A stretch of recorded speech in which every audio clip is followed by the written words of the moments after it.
Les tags, ce sont des mots-clés que vous ajoutez à vos articles, aux catégories des articles. Vous verrez que vous pouvez également taguer des contacts, des actualités, les liens web et les catégories de liens web à partir de l'administration de Joomla. Les tags vont permettre de regrouper plusieurs articles, donc plusieurs éléments que vous avez tagués sur une même page. Vous pourrez afficher un nuage de tags, par exemple. Vous découvrirez cela dans un autre module de formation. Ici, l'objet est de créer des tags à l'aide du composant tag proposé par Joomla. Ensuite, vous verrez comment taguer les différents éléments. Pour créer nos différents tags, sélectionnez le menu composant, puis choisissez Tag. J'ai déjà commencé cette opération et je retrouve donc informatique, nouveauté, actualité et présentation. Je désire ici créer un nouveau tag. Il me suffit de sélectionner le bouton en haut à gauche, Tag. Maintenant, je saisis et je crée mon tag à partir du titre. Il s'agit des éléments blog. D'ailleurs, vous pouvez ici modifier l'alias. Il s'agit de la partie qui apparaît après le slash sur l'affichage de la page de ce tag. Ensuite, ajoutez éventuellement la description de ce tag.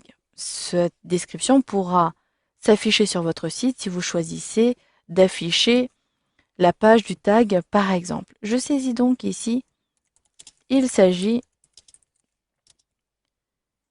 des articles de notre blog. Vous pouvez éventuellement ajouter d'autres éléments. À droite, choisissez de publier, donc de rendre accessible ce tag dans l'utilisation de votre administration. Vous avez ici l'accès public, donc ces éléments seront bien disponibles sur votre site internet. Depuis l'onglet Publication, vous pouvez entre autres ajouter l'auteur à cet endroit-ci. Vous pouvez ajouter une description supplémentaire, notamment pour faciliter l'indexation de ce tag. Ici, il s'agit d'appliquer les paramètres de mise en page globaux où vous pouvez choisir d'avoir plutôt la configuration mise en page par défaut ou vue compacte. Les images permettront d'associer une image au tag que vous avez créé. Une fois que vous avez terminé, sauvegardez et créez tous vos nouveaux tags en sélectionnant ici Enregistrer et Nouveau.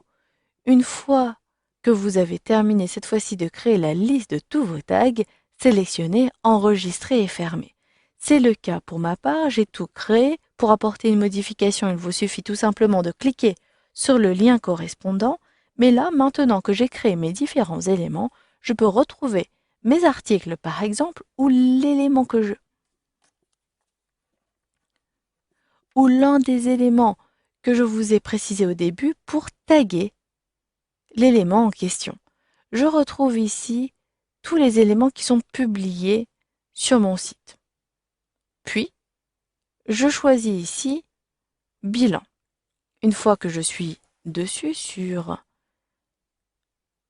mon article bilan, je retrouve les tags dans la zone de droite. Vous le voyez, j'ai ici 3 tags. Si je supprime en cliquant sur la croix, donc il suffit simplement de cliquer sur la croix. Maintenant, je désire ajouter de nouveaux tags. Je clique à cet endroit-ci dans la zone des tags et automatiquement les éléments que j'ai créés apparaissent ici. Vous pouvez commencer à saisir le tag pour le voir ici. Sélectionnez-le et automatiquement le tag s'ajoutera.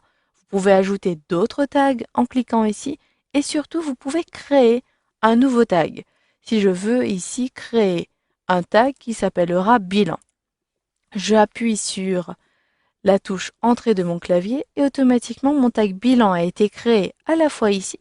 Et si je sauvegarde maintenant mon article en cliquant sur enregistrer, le tag bilan sera également disponible à partir de la catégorie tag des composants. Je vous montre, je clique ici sur tag et mon tag bilan a bien été créé. Par contre, je ne vais pas avoir la description, etc. Vous devrez le faire à partir d'ici. Voilà, vous savez donc maintenant comment taguer des éléments